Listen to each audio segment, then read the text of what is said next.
At the moment of recording, we are less than 1 week removed from TDW's third show, Danger Zone.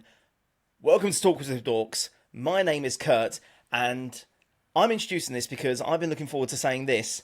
I am joined by... I could introduce him as many things, but today I'm going to introduce him as one of the number one contenders for the TDW Men's Championship, and I cannot believe I'm saying this. Super Relic, Ryan S.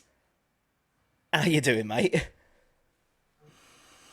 That is a question that has a million different answers, Kurt, if I'm honest. It feels so long since we recorded because the last episode that came out, I think, was recorded a week or so before the show. So it feels like it's been a couple of weeks since we recorded. And a lot has happened. In the space of 15 minutes of Danger Zone, so much happened that, I've done a post, I've announced it, but I'm still processing all of it. I have some questions myself because, like you said, last time we recorded, my name wasn't even in the hat for the Maverick Rumble. Wasn't even in the hat for the TDW's Men's Championship. As much, and I'm going to say it because I know you've got it there somewhere, and as much as I knew it was going to be weird not having the belt anymore because we'd made the agreement prior that, after Danger Zone, you get to look after the belt. We share and share. I've had it for 4 months. We should really think about Laferde in this. but he lives so far, and if we need that belt. But that belt used to sit there. Right there. Yeah, I was wondering what was missing behind you, and just 1 second. There we go. Now I'm especially glad that it was my turn to take this home because if June goes a certain way, this is going to be living on your shelf for a little while. So I'm going to relish my possible one and only chance to have this belt in my possession. Okay. Let me say it like this, and this is probably where I'm going to get very, very serious. That belt used to sit there, Kurt. It's now on your shoulder. And you know what? I didn't realise how much I was going to miss that belt sitting right there.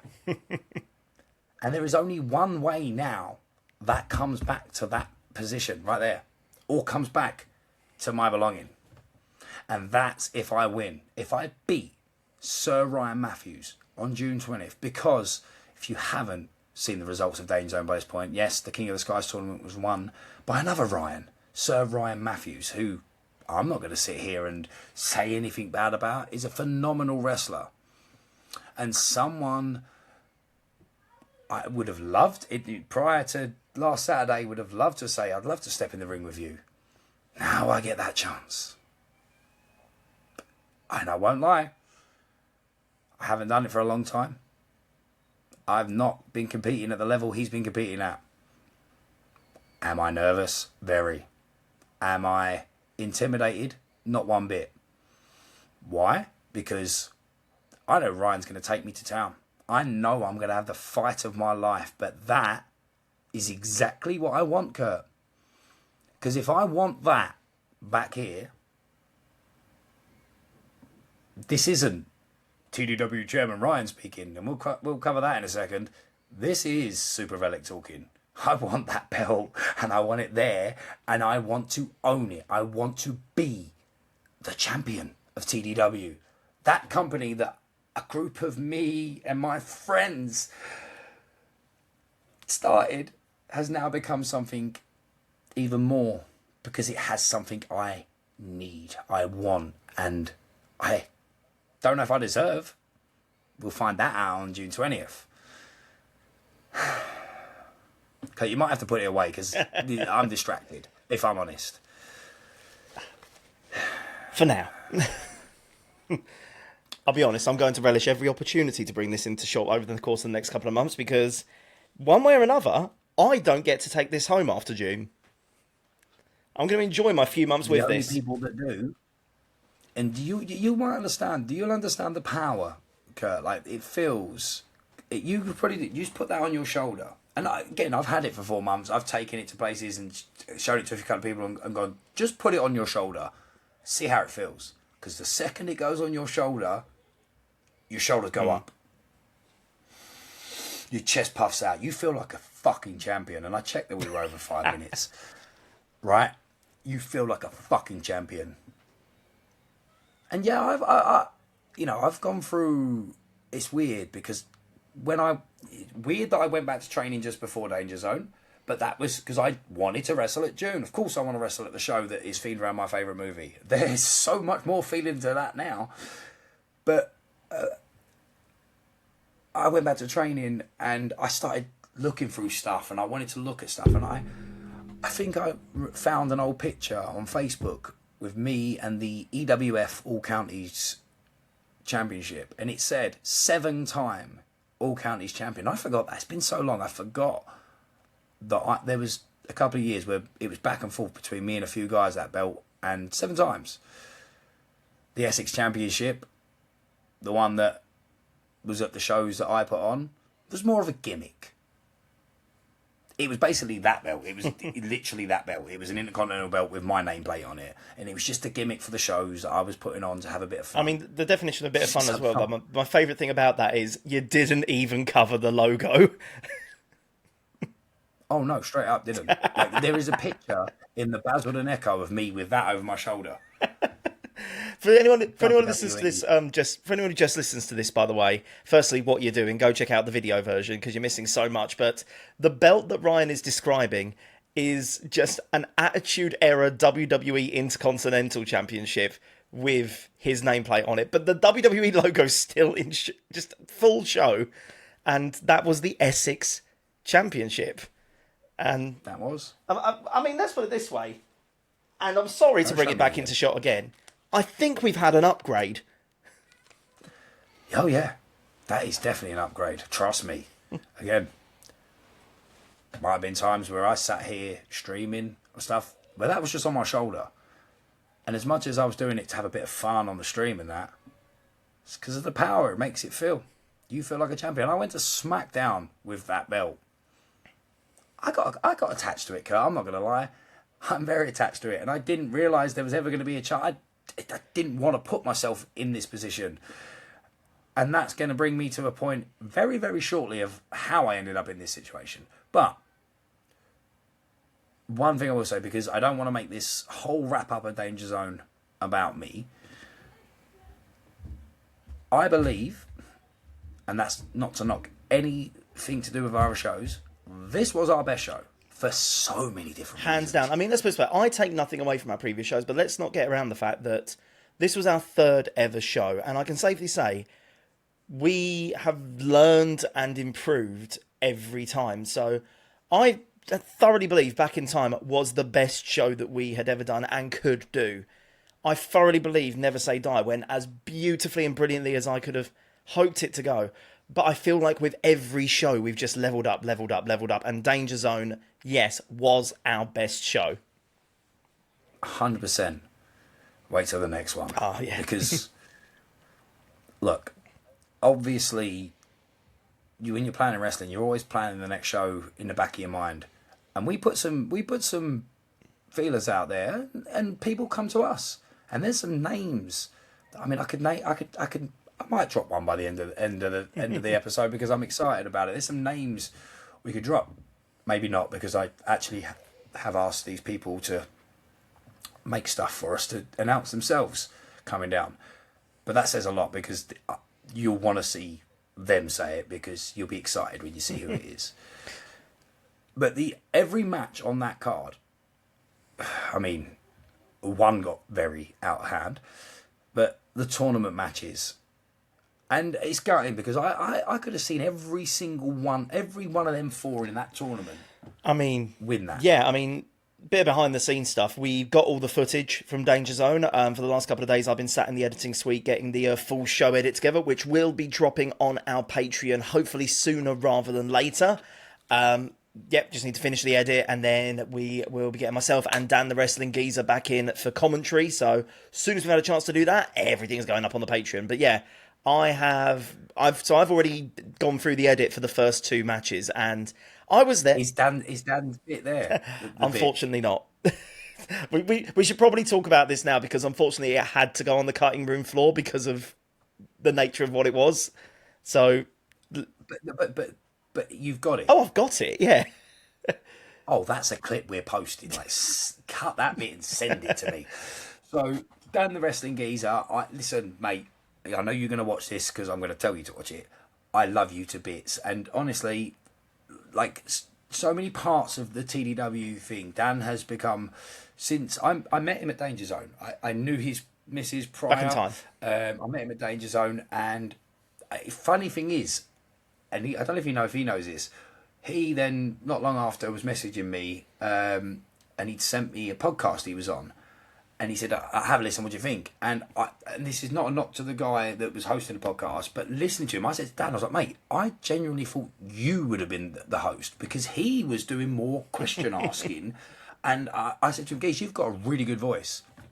And that's not me saying I'm the reason he started his podcast, but I said to him, mate, you've got, he can vouch for this. I said to him, you've got a good, like, you sounded more like an interviewer. And I know the guy had only just started a podcast, but sometimes people, we know through radio, it becomes more natural, doesn't it? You can just... Oh, yeah, there's certain people who, you know, it's always a skill that you can learn, but there's definitely some people who just have a natural flair for it. Like, they just have that animated voice. They're just well-spoken. They're just one of those people who just talk and you listen. Exactly. And I love his podcast. I listen to it every single week. And he knows that. That's probably why he makes sure he mentions us all the time and about the shows and stuff like that. But You say, listen, you have absolutely provided him critique after his podcast on more than one occasion, you little armchair quarterback.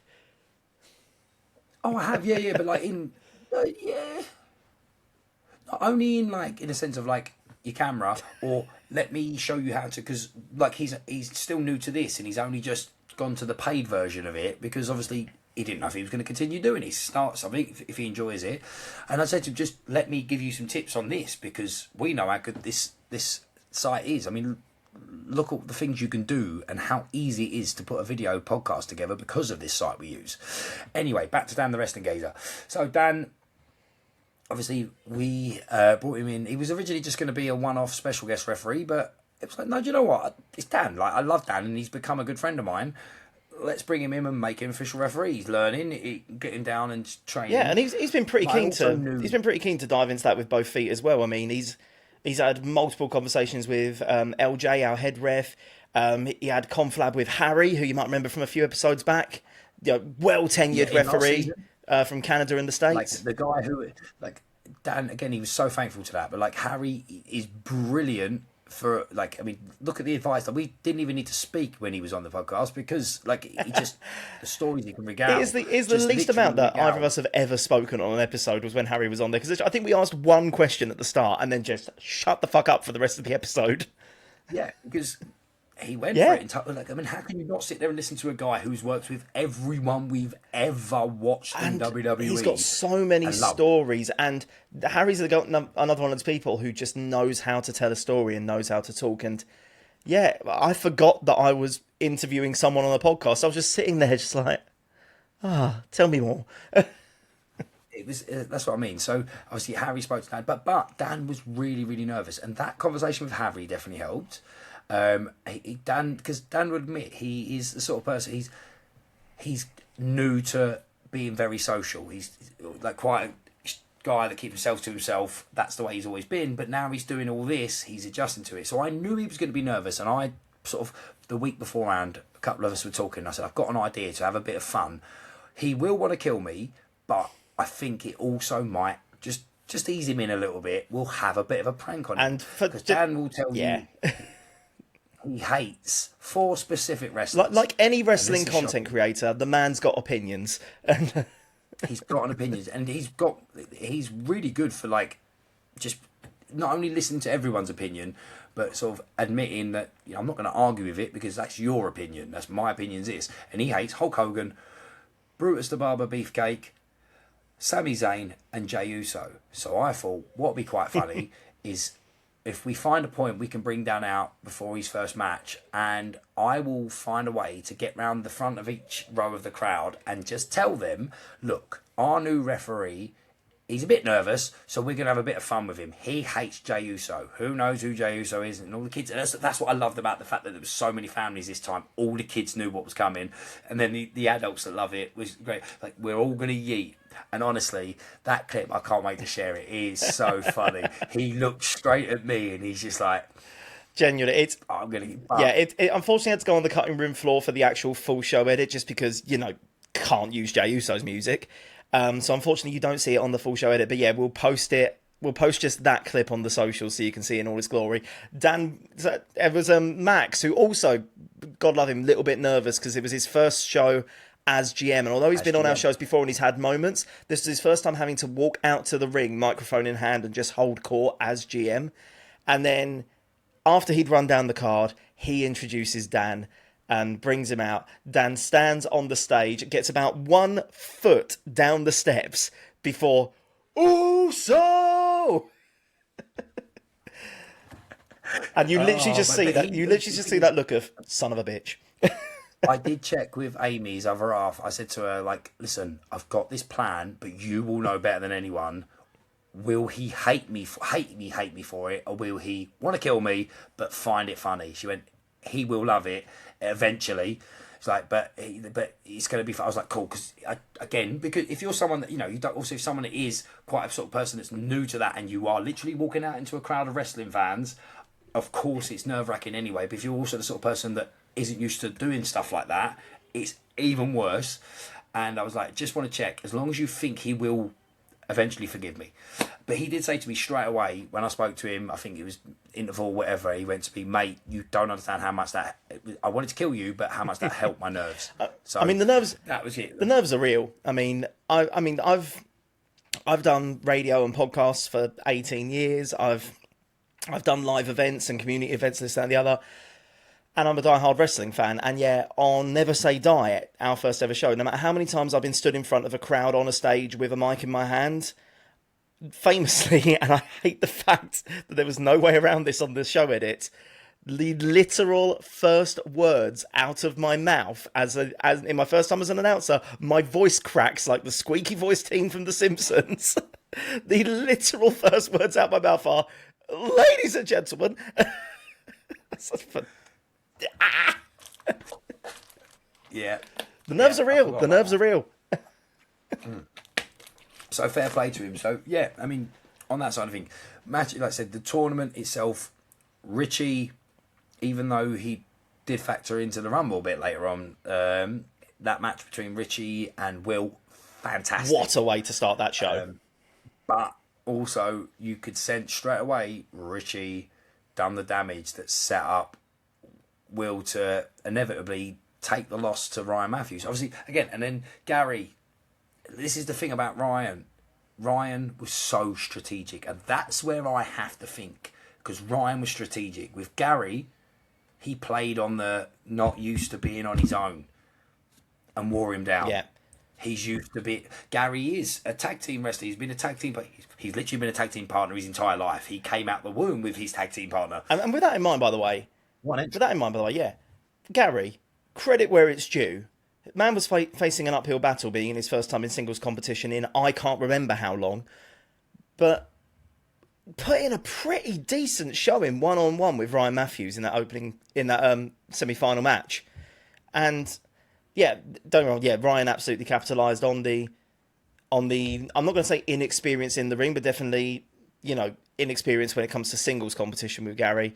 Wore him down, yeah, absolutely. But Gary put in one hell of a showing, and yeah, so that is with Ryan and Will Tyrrell going into the final. Obviously, there was a couple of matches in between, but we'll cover those in a second. We might as well cover the tournament in its entirety. Then went into the final, Will versus Ryan, and. I genuinely think that a butterfly could flap its wings and that would have gone another way. It was so close.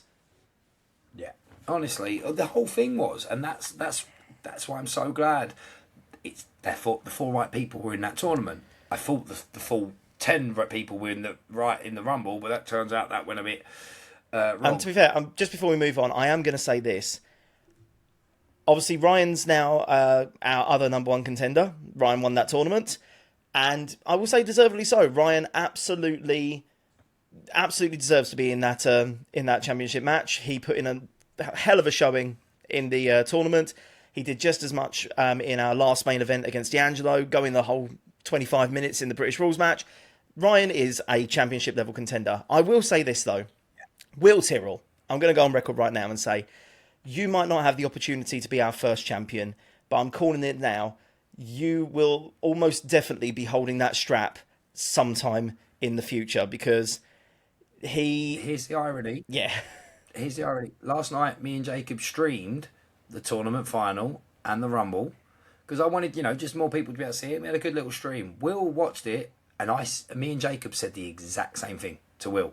To Will himself said, credit where credit's due, mate. You may not, trouble as it sounds, you're not going to be the first, but you will be there. Yeah, I guarantee 100%. it. And I said to him, think of it like this: if it had gone the other way, it'd be me and you right now, and that is something I would love. I would have loved that. But then can't take anything from Ryan. I'm very excited to wrestle Ryan. He's a phenomenal wrestler. I'm also concerned for my own health, obviously, but that's where the training comes in, and I've really got to be wary of time with this. Let's go over the girls' match, and again, we don't even need to go through it because I'm telling you now, that will be another hit on YouTube. Them girls are fucking great, and again, that could have gone either way. It was a quick pick-up win for Princess, but I'm telling you now, over the Bellatrix, that's where most of their rivalry has been. I feel like a title match, a world title could be coming Princess's way soon. And that's, again, not taking anything from Elise. She is the badass of British wrestling. But Princess is, she's on that way for that big win. And yeah, I mean, those two absolutely tore it up as well. They had an unenviable position of being the first match back from the interval. So everyone's had a chance to unwind a little bit from the absolute car crash that was the tag match, which we'll get into in a minute. But yeah, they had the unenviable position of being first match back from that interval. Like I say, everyone's had a chance to wind down from the interval. Everyone's coming back in. They're trying to G themselves back up again. And yeah, the girls are, opening the curtain for the second half. And just in case anyone was thinking, oh, it's the girls' match, we'll saunter back to our chairs when we're ready. I think like 2 matches in, if you were still at the bar, you were running back to your seat by then because those girls absolutely tore up. 2 moves in. Did I say 2 matches? 2 moves in, should I say? Yeah. 2 moves in. They they had gained everybody's attention very quickly and absolutely showing how amazing performers and athletes they are. And also, if you didn't know that, you were dealing with second generation talents, yeah, it probably makes a bit of sense now because their pedigree was on full display in that match as well. Like, these are two people absolutely. You can see that's a lineage between the pair. They know their craft, they know each other, and they tore it up. Yeah. Absolutely crazy. Absolutely crazy. And it's... again, I commented on... I can't remember if it was Princess Pose or Lacey saying that we've only had 2... female matches at TDW, and both have stole the show in their own right. I mean, literally, go on our YouTube page and look for it. Do it in popularity, and I guarantee which video you'll see is the first one, and I guarantee this one will be either above it or next to it or equal. Absolutely. I mean, yeah, our women's have been absolutely amazing, but we've only done a couple of women's matches so far, and that, if anything, is going to change because, man, quality of the female talent that we've had so far has been absolutely amazing. And yeah, the one female video that's on our YouTube channel at the moment, because it was until Saturday the only female match that TDW had put on so far. Not just our most popular view, but by a comfortable margin. I mean, last I checked, 10,000 views. I haven't checked in a while, to be fair. Again, really good for us though. We've gained quite a few subscribers since the Danger Zone, which is always good. Yeah. Okay, now the other match we've not talked about. I'm not going to lie. Shit got out of hand again. And I've said this online. I've said it in my post. I think the right team won because them other two. Look, I've said this. I am not going to miss Michael Parks. I'm looking forward to just enjoying the Parky Stream side of it, who that guy is. Because again, Friday night he was with me drinking. We had a great time. That felt like Parky Streams. But then it just, when it comes to being that Michael Parks side comes out of it, and him and Preston are both pricks. I mean, look at the state of our security guard. Look at the state of the ring by the time they were done. By the way, that security guard isn't just a security guard. He's also a wrestler, and I know him and Preston have had tangles in the past. Whether that's why he agreed to do security for us or not, but I know he's fired up, and I'm expecting a video from him at any point soon to tell me about that because, yeah, he headbutted the security guard and left him not looking pretty. Hence why they got cable tied and taken the fuck out of our venue. There was Lego involved. There was cosplayers involved. I mean, that was kind of cool. I'm unofficially, I feel like we need to start a cosplay rules match because I feel like that is something. Yeah, our version of Bloodline rules. Within the Bloodline rules, we've got cosplay rules. I mean, it was an Avengers assemble of cosplayers by the time we were done. Like Kev D pulled all of his links to basically even the odds. Because to be fair, and it was even the odds. It might have been a 2-on-2 match, but Kev, has wrestled, but has been in the cosplay sphere for I can't remember how long, and this was his first time back in the ring in ages. So maybe as long as me. Yeah. Turns out, funny enough, because I said to Kev before, I think we might have met, because a few years back when I was filming Broken Fire, I don't know if you know about all this, when I was doing an independent wrestling movie with Scott. We were doing a movie. We went to Red Star Wrestling, which was run by a guy called Craig Gunning, who's an old friend of mine. He was involved with it as well when we did some filming there for the thing. And it turns out Kev was there wrestling. And I said, they were both on my live last night. I said, I knew that I'd seen you before. Less Cody Rhodes looking Kev. I knew him. But again, and this is not me saying favouritism over them two. Them two, even though it was Preston that brought the Lego into the match, Kev brought some cosplayers. You know what I mean? As much as that's bad, but it was no DQ. That's clever thinking. Lego's a lot more dangerous than a cosplayer that doesn't know how to wrestle, giving you a slap or giving you a kicking. You know, that's not taken away from them because they were all great, but they're not wrestlers. They were literally bringing stuff in that could have ended their lives.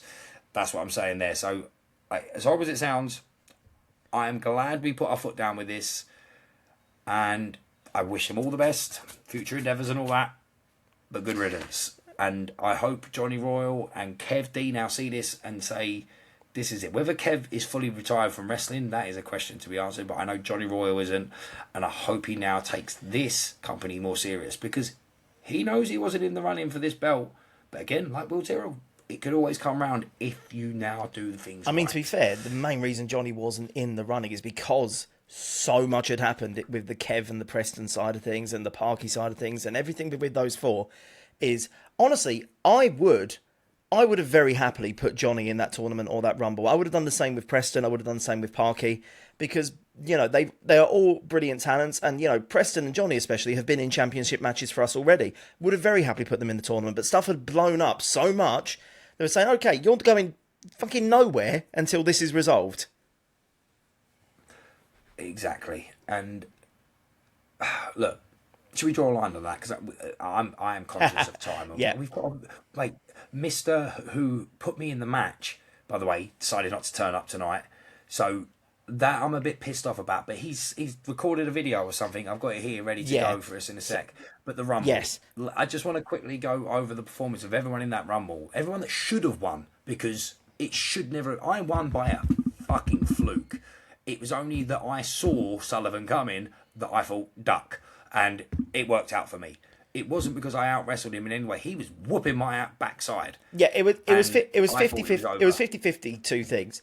Again, like I say, the moment you enter the match, and again we're kind of doing this the wrong way around, but the moment you enter the match, and by the way, I'm genuinely impressed that you even got to the point to be in the final two with Sully, because you entered that match directly into a Mordecai Shaw shaped wall, and Mate, he was we'll talk about him. But and then made it to the final two with Sully. And let's be honest, and I'd be done by me saying this, mate.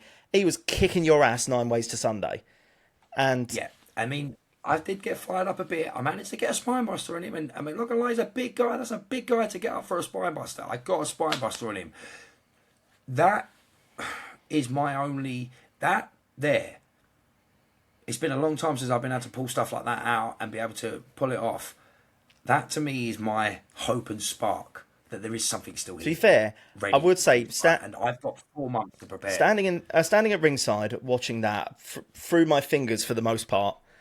There was that moment where I allowed myself to believe for a second, just for a second, because I saw the spark with you. It was cut off very quickly, and it was cut off, but also, I think there was the moment for me. Was like, what if I win this? But it wasn't even just that. It was. Don't get me wrong. And again, I've got to be careful how I say this. Even the moment you enter the match, in no world did I expect you to be winning this, if I'm being honest. Because this was what, your second match in 17 years, and what, 17? No, 7 years, wasn't it? 17? Fucking hell. 50 in, yeah? But 7 years. Yeah, second match in 7 years, wasn't it? How long ago was 2018? 8 years ago. Yeah. So that was and it then was like it was part time for a very long time. Yeah, and so this was your second match in 7 years, really, 8 years, and even then, this one wasn't planned. So the first one wasn't planned. Yeah, the first one wasn't planned either. Yeah, RJ came out and basically challenged you. Both your matches haven't been planned, but again, what I will say is, when I say I allowed myself to believe a second, it was admittedly only for a second, but what I will say is, that is the second spinebuster I've ever seen you hit in person. You hit one on RJ during your match with him, and you hit one on Sullivan in that Rumble. The difference between the two spinebusters that you delivered is night and day.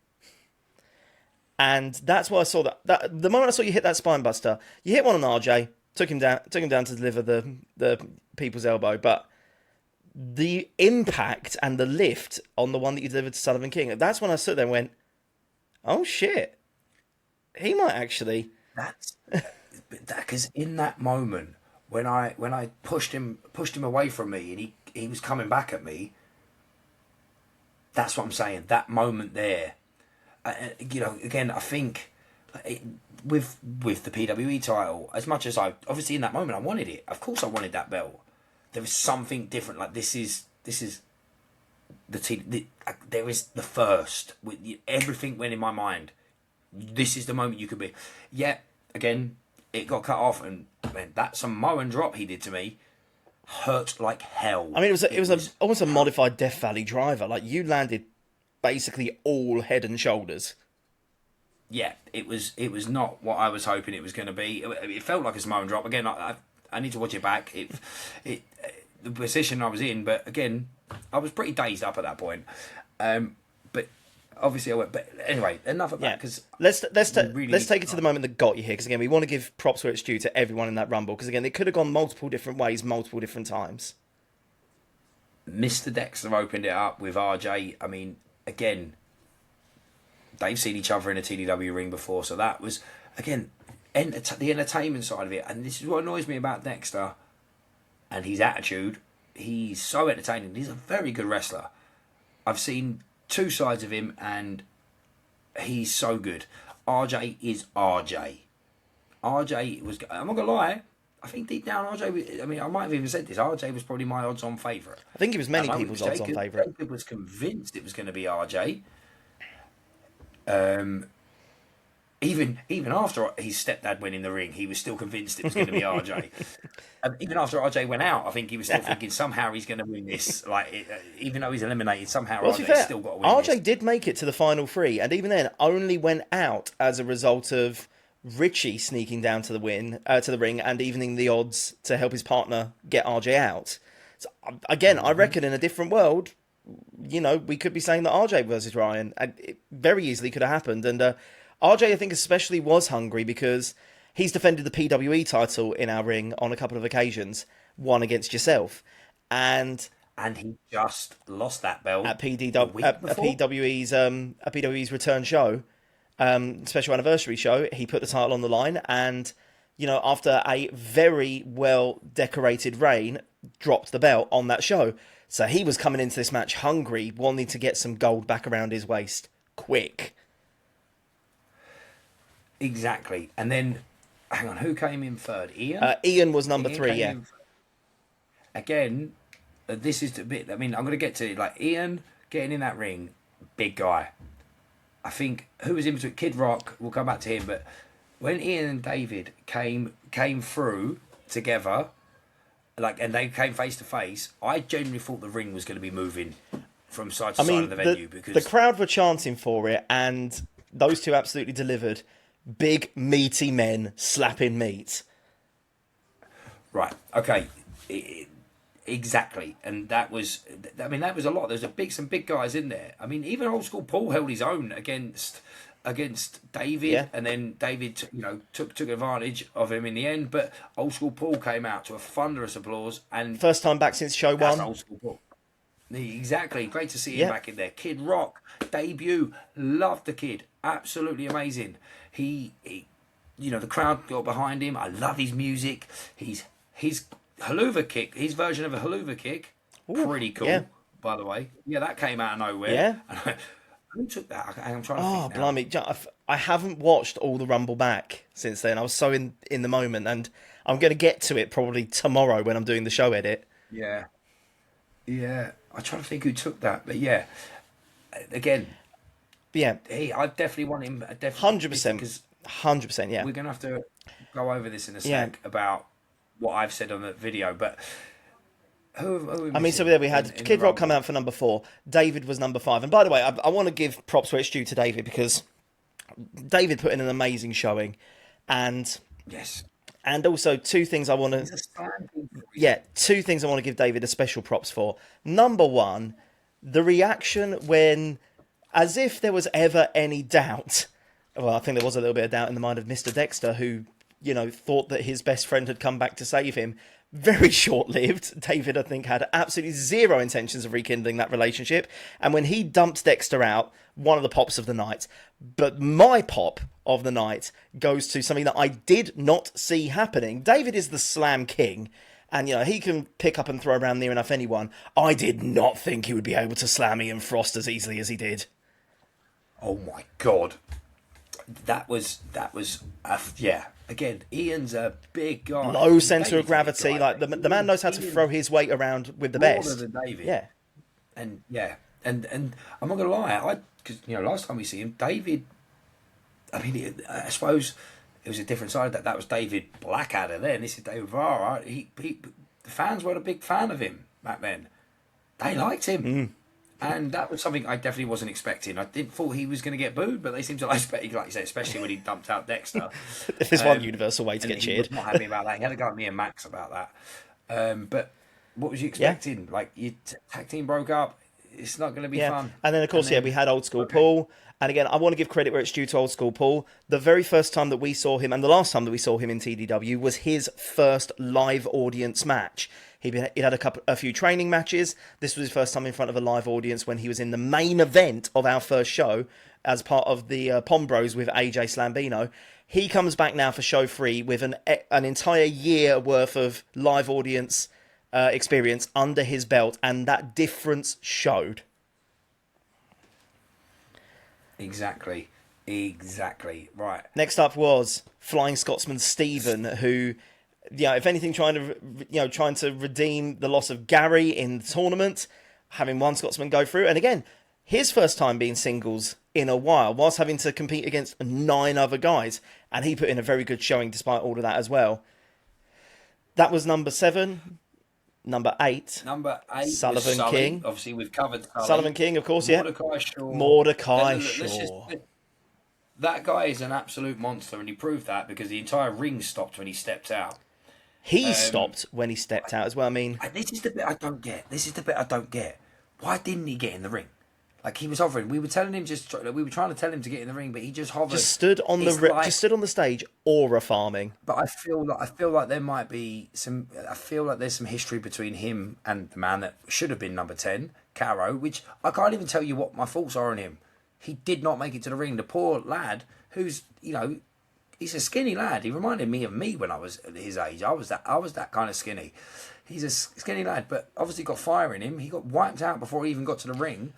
Powerbombed on the apron of the ring twice, which completely wiped him out. And then we had entry number 10.5, Fizzmania. Why? I love Max. And our GMs are known to make some questionable decisions, but man, poor old Fizz. I think the handprint from Mordecai Shaw is still coming out of his back. Yeah. As we speak. So very quick rundown of events here. So yeah, Mordecai Shaw comes out at entry number 9. Mordecai Shaw, absolute monster of a human being. The whole ring stops and acknowledges what's about to enter the ring. But then he didn't. He just stood on the stage, like I say, practically just aura farming on the stage, staring a hole for everyone in the ring. Did not move until number 10 when Caro came out. Got about half a foot past Mordecai Shaw before he finally snapped and laid him out. Like I say, 2 power bombs on the apron. It became very apparent very quickly Caro wasn't going to be able to compete as Mordecai finally got into the ring and in quick succession threw out the likes of Stephen of the Flying Scotsman. I'm pretty sure he threw out Ian as well. Yeah. And yeah, we had to make a judgment call. Max runs backstage to try and find someone to fill the entry number 10 slot. And Fizz Talks Wrestling decides that he fancies having a punt against the monster and the, 6 other guys that are in the ring at the time. Didn't get into the ring before Mordecai chopped his nipples off. Tried slapping Mordecai, which didn't go down very well. And, so, Fizz never made it to the ring. Very quickly regretted his life choices. That's where we get to my point. And this is where we're going to have to head over to Laferde, because I hope in this video he said he's given me an explanation of why he thought I was the decision. Yeah, now, Laferde, just before you press play on this video, Laferde was actually sat in the audience watching that match. So you and Max had been sat down at the ringside area just in front of me in the timekeepers area, because you two, as the chairman and the GM, wanted to see how the tournament final and the Rumble played out. I was sat in the timekeepers area making sure that everything was going okay. And Laferde, nowhere to be seen. By the way, cheers, mate, for leaving me on my own, doing all of the music and everything else, and the ring bell and the announcing. Kind of thought I was going to have a bit of help there, mate. But yeah, you showed up when it mattered, because as we're umming and ahhing about who that number 10 is going to be, I get shoulder barged out the way by the man in the red hoodie, Laferde, who's got up from the crowd and stormed over to the timekeepers area and says, "Don't worry, I've got someone," and then presses play on your music. Okay, listen, let's stop here and we're going to go over to Laferde's video. Do you like trees? Do you like cards? Do you like frogs? What about all 3 together? Because Ryan has got the place for you. Tell him, Ryan. How is this you doing a promo for Tree Frog Grading, our partner that grades cards and then gives us a discount code? That was just you throwing it over to me. Yeah, it's called delegation. It's called you having this information in front of you for 2 years and never paying attention to it. That's what that is. Yeah, is it on Braille on my screen? No, it's not. Good point. Tree Frog Grading is a partner we've had for 2 years now, and you can still get your cards graded and use the code TWD15 for 15% off. That's treefroggrading.com. And don't forget, if they've got any other promotion running on the website, you can add our code on top of that to save yourself even more money. Laferde, it's as easy as that. Get your cards graded. Get your cards graded at a discounted price with the code TWD15, treefroggrading.com. Ribbit. Laferde, this is how you do a promo. You ready? Well, when's someone going to turn up to show me how to do it? Wow. I'll show you how to do it. Our friend JC has got his very own clothing range. It's called Graffiti WASHED. Laferde, you remember JC, don't you, when he came on the podcast? I do, because we got a few messages and I thought, who is this guy?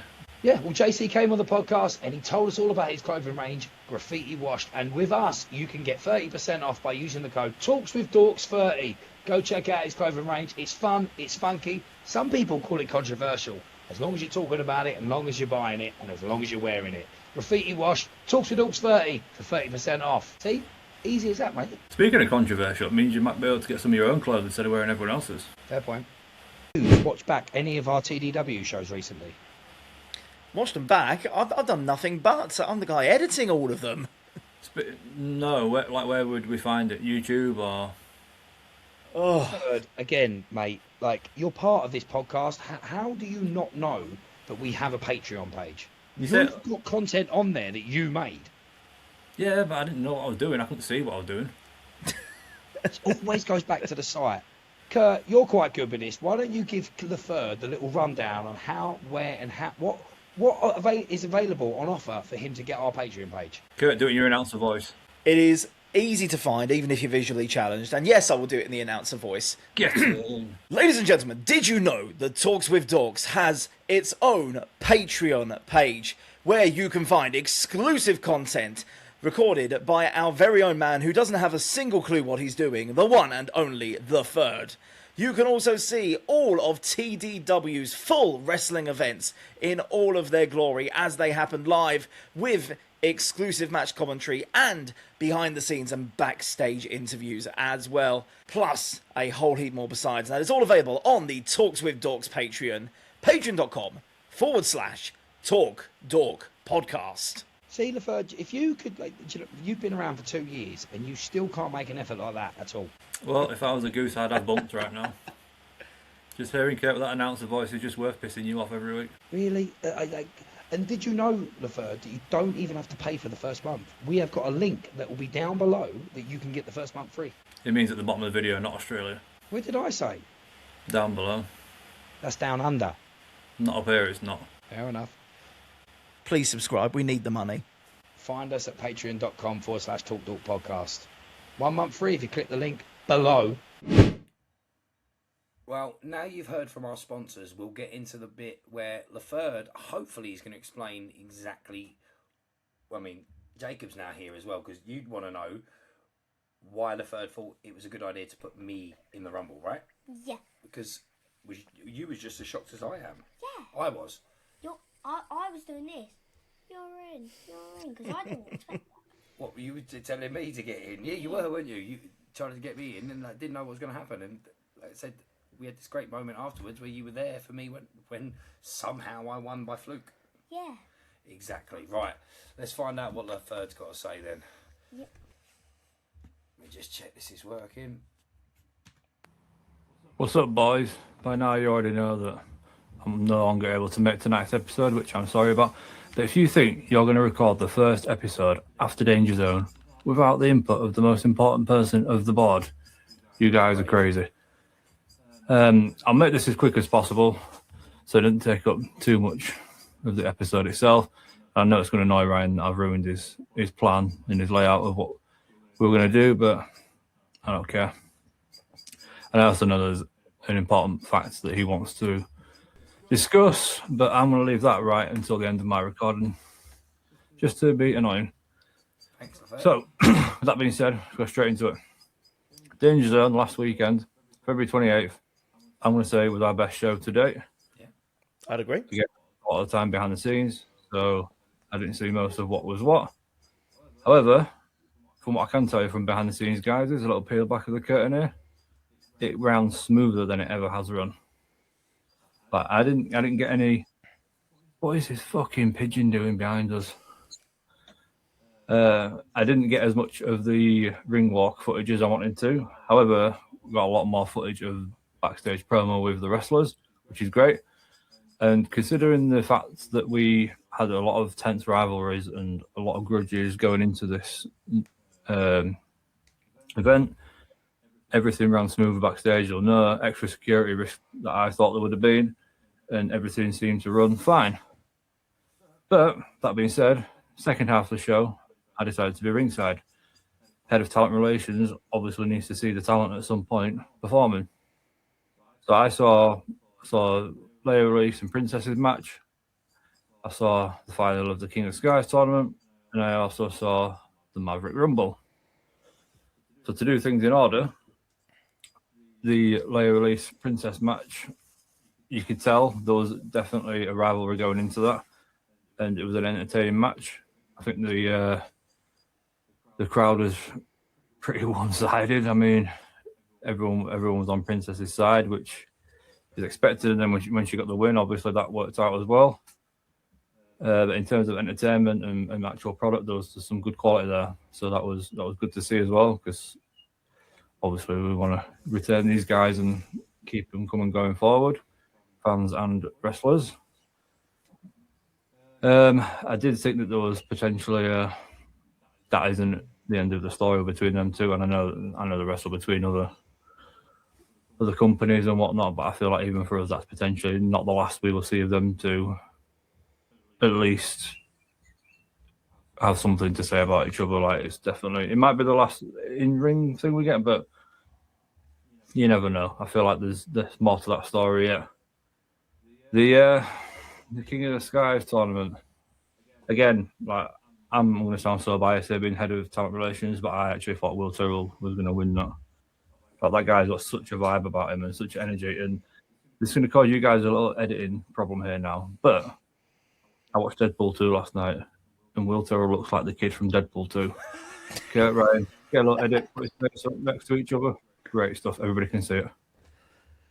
But again, that was an entertaining match, and it was sad from a storytelling point of view to see that Will was unconscious, and responsive to the sharpshooter. But that's a credit to Ryan Matthews. He was very, very ruthless with how he handled himself in that match, and it was well deserved. I'm not going to take anything away from him.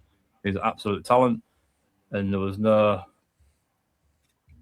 I wouldn't say it was a dirty finish or anything like that. It was earned. It's just a shame to see that the superhero of how he looked anyway, Will, that he came up short. But that doesn't mean that Will has no future going forward. I do think that he will be in contention for that title at some point again, very, very soon. Which then gets us to the main event. See, I've never seen anything more than a one-on-one match, or maybe actually a tag match, should I say. So to see a 10-man rumble, that was very, very interesting. And I know that Ryan and Max was on some TikTok live in the corner, which was an interesting dynamic, because I saw Mr. Dexter had some words to say afterwards, shall we say, to them. And there was other instances that happened, like Mordecai absolutely butchering Kara. That was, I mean, from an entertaining point of view, that was unbelievable. Like, that was like money worth right there. The guy is an absolute monster. But in terms of the rumble itself, I actually think that ran very, very smooth. I thought it was an entertaining match. I was looking at it through like a neutral set of eyes. Haha, Laferde's blind. Let's all get that in there. But you could see the crowd, throughout the match it was very, very engaging, and it was a very, very good way to end our show. And I think that is the best finale to a show we've put on. It wouldn't, obviously we won't do something like that straight away again, but going forward, that does give us something to go with. It gives us options. All the competitors and that, they all deserve their place in the Rumble in the first place. And then we'll get to that bit in a minute, actually. But each person, they had a real chance at where you thought these guys are going to win. But yeah, so the crowd throughout that was what made the Rumble for me. It was all entertaining, it was all great. Everything people in the ring did was great. But for me, the crowd made that Rumble. And credit to Kurt, the Trons, the music, all that, even the DJing. You did a bit of that. All that sort of stuff. It led to a very, very good main event, which, of course, our GM Max has also had involvement with, so I'm not taking any credit away from him either. Then we got to what Ryan will call a controversial point in the Rumble, where Mordecai did absolutely destroy Gara, and Ryan will probably want to address what I did in retaliation to that.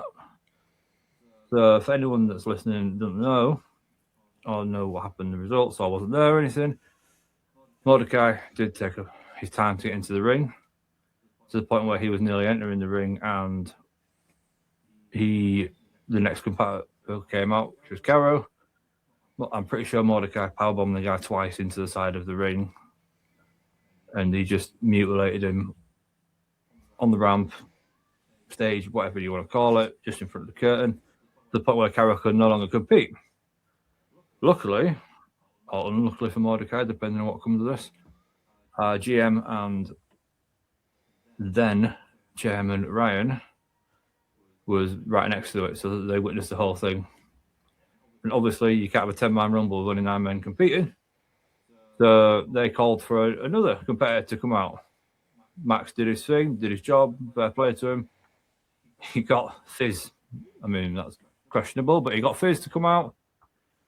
And Fizz, to be fair to him, Fizz went for Mordecai, but Fizz did not enter that rumble because Mordecai again destroyed him.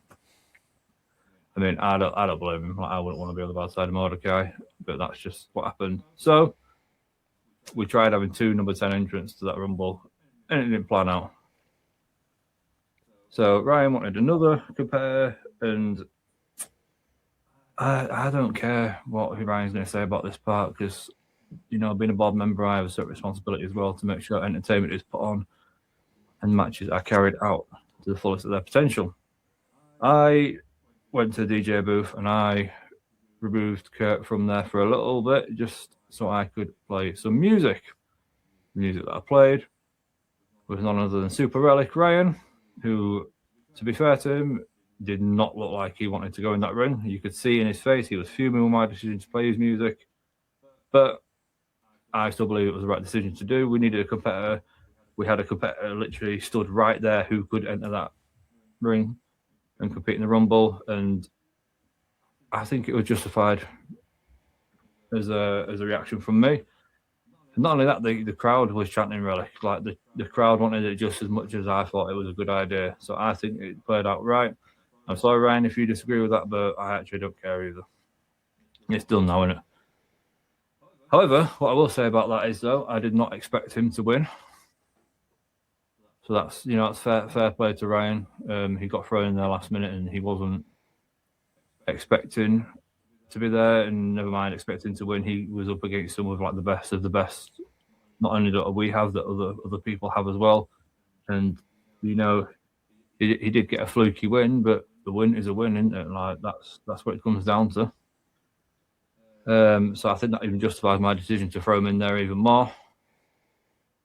Does it look strange that he is now headlining the next show? It does, because we've got Ryan versus Ryan, and I'm the only real Ryan around here. Oops, spoiler alert, my name's Ryan too.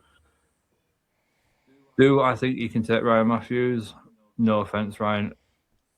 Ryan Matthews is an absolutely batter you. Like, and it's nothing against you, nothing personal. I know you've got years of experience and you've got all that jazz under your belt, but this is the same Ryan Matthews that made Will unresponsive. Like, Will Tyrrell is a top competitor. Not that you couldn't be, but Will's like getting better and better and better, peaking. You're not a week in, week out performer. You don't have that recent experience that he may have. I mean, I wish you all the best in the match and everything. Of course I do, my boy. But I think Ryan Matthews will take you out, and I hope he's not a sharpshooter, because you're getting old now, mate. Like, if he does your legs in, that's not going to be good for you, man. We're going to have to wheel you around in a wheelchair. But it is what it is. But I know you did your announcement video the other day about the match, and that you are handing the reins over to the rest of the team, which I don't know if that just means Kurt and myself, or that means like the wider team of Talks with Dorks, which either way is cool. I appreciate that you're putting the trust in us, but now we get to tell you what to do. You've made a rod for your own back here, mate. So all I'm saying is, be ready. See you later, boys.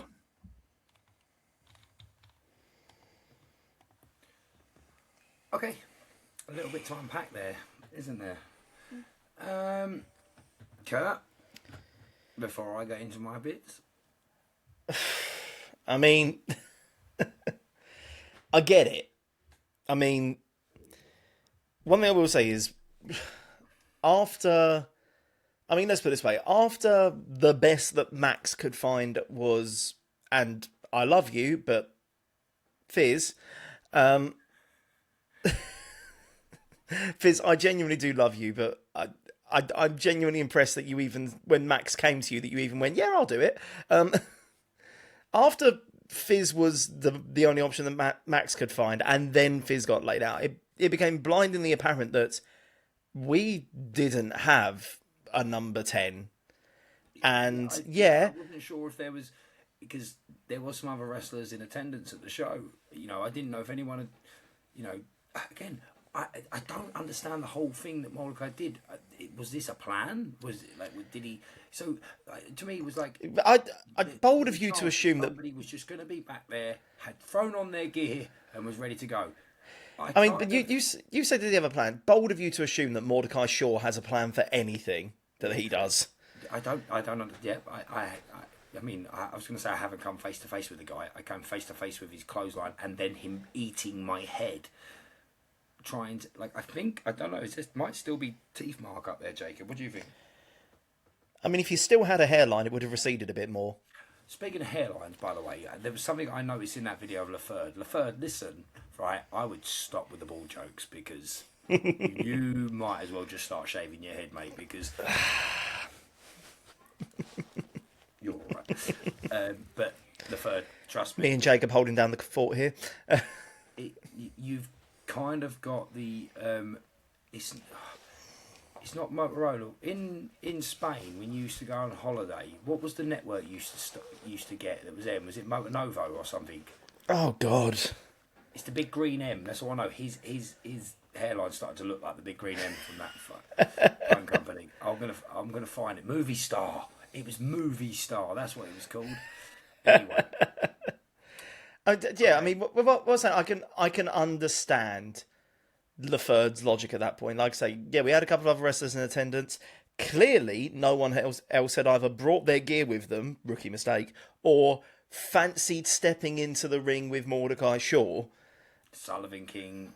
I mean, at that point, Sullivan King, Steve. Yeah, Sully, Steve got eliminated by Mordecai soon after, as did Ian. So, yeah, they were momentarily in the ring at that point, but I think by the time it became very apparent that Caro couldn't compete, and especially after Fizz had gone as well, who we had left was, Mordecai, Sully, RJ, and I feel like someone else was in there as well, and it's really bugging me that I can't remember. But yeah, clearly no one either had their gear on them or fancied getting in the ring with that lot. And you know what? Seeing what Mordecai had just done, fair play. So yeah, with no other option, I can understand Laferde going, right, well, if there's one man who's currently ringside who I know at least can still go because I saw him do so a couple of shows ago, okay, I get it. And right. I understand. Yeah. I mean, I know you're angry at him and all, but I think you do have something to thank him for, because if he hadn't put you in there, you wouldn't be in the world title picture right now. It probably would have been Sullivan if you weren't put in there. I mean, It very nearly was Sullivan. I suppose, it would have been Sully, because I mean, it would have been, the last two would have been Sully and RJ, but was Richie still planning to do what he did? Richie got involved, and that's definitely going to be something they're going to. I'm going to call it right now. I reckon if you hadn't gone into the Rumble, it would be Sully versus Ryan, because at the moment that RJ got eliminated, you were down. It was pretty much Sully and RJ 1-on-1 at that moment in time, and RJ was getting the upper hand, and that's when Richie stepped in to tip the odds in Sully's favour. That would have been it at that point. And even then, it needs to be mentioned. The only reason why you're sitting here right now being able to say the number one contender is, and I'm going to say this, mate, you're the luckiest son of a bitch in the world, because Sully threw you over, perilously close to both feet touching the floor. Sully, I think, honestly, if he got let down by two things, one of them was just being wrong place, wrong time, and you being able to low bridge the ropes and use his own momentum against him. Could have happened to anyone. And also, maybe a slight bit of overconfidence. and again, don't blame the guy in the slightest, because you weren't supposed to be in that match. You'd had one match prior to that in 7 years. And yeah, I thoroughly thought that he thought he had that in the bag, and I thought he had it in the bag at one point. And the guy is worthy to be a champion. So this is what I'm saying. There is. I mean, yeah. I mean, he says I should not be in this position that I am, but now Sully that is I am. Yeah, Sully is absolutely championship material. I mean, at the moment of recording this, it does have a belt on his shoulder. He went on to win championship gold in another promotion the very next day. Exactly, and that's what I mean. So I'm sure he's not bitter about the situation. I feel like he might want to say something to me at some point down the line, but we'll address that when it comes. Laferde brought up a couple of other points that we need to address, and I suppose this is where it's going to get a little bit more serious again, because the focus has got to get in. I said in my video the other day, and I know I should have discussed with you guys beforehand, but I cannot be a TDW chairman, the guy that's booking the matches, and also be fighting for the world title. So at this point, and you're going to be here for this because, you know, all jokes aside, you are part of the board of directors, Jacob. You are on paper as the CEO. I'm handing like all responsibilities over to you, Kurt, Laferde. I mean, the rest of the Dorks as well, but you know, it's us guys to deal with the wrestling side of things. Of TDW is all over to you, because I have to concentrate, and that is the plan. Are you happy with that? I'm happy with that. Yeah. Okay, so now everybody's my boss. Kurt, are you okay with that? I mean, big shoes to fill. I mean, but yeah, I think you're right. I know Laferde's okay with it. Yeah, I think you're right. Yeah, you're in this now. You got to focus on it, and yeah, I think also on behalf of anyone who's looking at this going, okay, he's in the title match now, and as long as he's in charge, he can stack the odds on in his favour. I think for the sake of being able to remove that doubt from the equation as well, knowing that you have no say in any of the business decisions that happen from this point onwards until that match is over with at the very least, I think it's fair to the fans as well, knowing that this match is 100% going to be wrestler versus wrestler, not chairman with all the odds in his favour versus wrestler.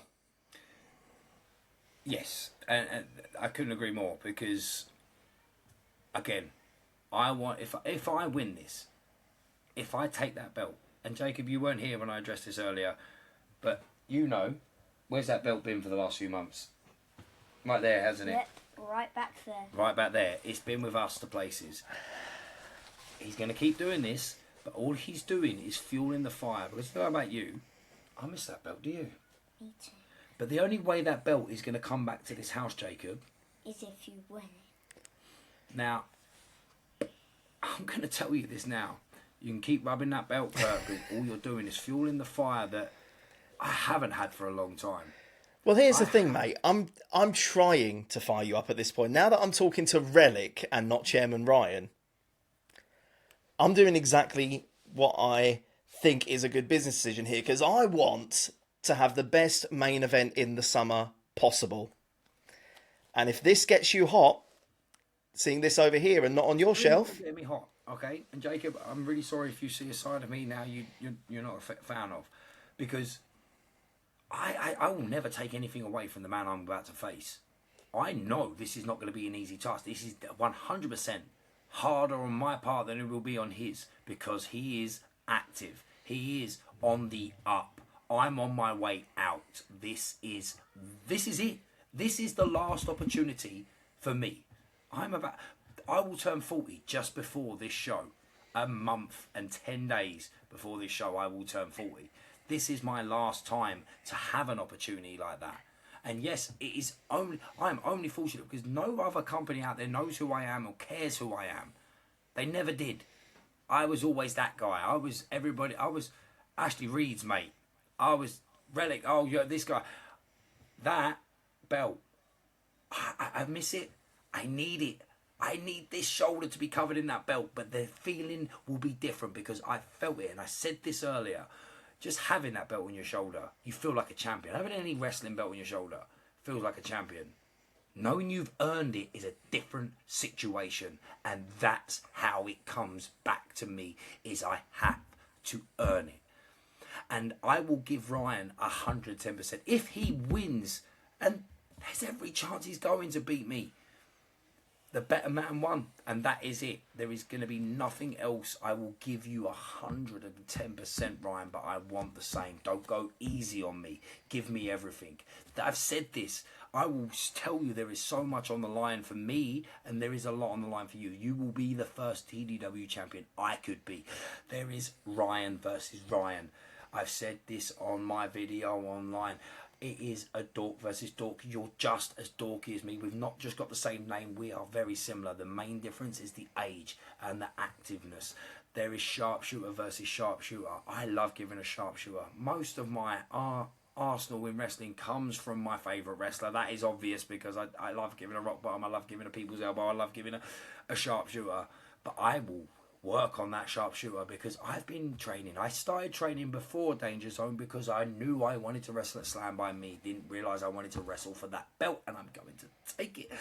But let me tell you this, I'm at Precision Pro Training. I've been there literally, we were late to recording because I was training. You'll see my training video come out on the same day as this podcast comes out. I went and I was doing moves I haven't done. I've been practicing Hurricane Ranas and Tilt-A-Whirl head scissors. I'm trying to be the relic I was 20 years ago. And that's the relic I promise you I will give everything in my power to give you on that day. I'm getting a little bit hot here, Jacob. Do you like it? Do you like this side of Ryan? Do you want to see this side of Ryan? Do you want to see Super Relic win? Do you want... Listen, I am your stepdad. If you sit here and tell me that Ryan Matthews should win, you think he should win, I will not sit here and argue with you. What do you want to see happen, Jacob? You win. Okay. He just wants the belt back so he can hold it. Yeah, exactly. Because, just like you, every time I see that, I want it back. Right, and the only way we're going to get it is if I earn it. And then down the line, when you're ready to wrestle, when you're old enough to wrestle, maybe you're the one bringing it back home. Maybe I keep it long enough that you are old enough to come take it from me, Jacob. Because I promise you, your first ever wrestling match will be against me. That will definitely be my last. Final ever one. Just go easy on me. We're going to take it easy. 3 minutes maximum. But at this point, Ryan, please remember, this is the same person at different parts of their career going for the same thing. And dude, give me everything you've got. I will give you every last bit of me that is left in the tank will come. And we're going to talk. I want you to come on here. Of course, every time you've been on here, it's been different. It was chairman to Alan. Let's come on and see Ryan and Ryan have a conversation. Maybe we'll find some common grounds. Maybe we won't. I'm going to say this now. Like, if you've ever wanted... If you're someone out there that wants to wrestle, please understand this fire that's in me is something you could have. That's why I'm down at Precision Pro with David Lovejoy as a head trainer, with a great bunch of guys that are going to help me get ready. There are training schools all around. We are, we've got friends at each one. There is Cobra Wrestling, KWA over in Prittlewell near Southend. Go see them. Great down there. Sky Smithson. You've got Drop Kicks near Purfleet. That's right near Lakeside in Essex, run by Lucas. Lucas is great. Drop Kicks has been around for a long time. It's changed hands a few times, but it is still in the same place. It is still the same Drop Kicks. You've got SOS. Obviously, they're the guys that supply our ring. They've got a great school. They have bred people like Richie and Sullivan King, the man that should probably be in this match, but isn't. You've also got, is it CXW, Kurt? Yes. CPW. I know they're linked, but you've got them guys over there. They've got a phenomenal school. They're the ones that bred. I'm going to have a chat with them about this, but Mordecai Shaw and the likes of Caro, who still haven't seen him in action yet, but hopefully he will be back if he wants to come back. He may never want to wrestle again after that. I think we need to wrap up because I got a little bit hot and I want to go for a run.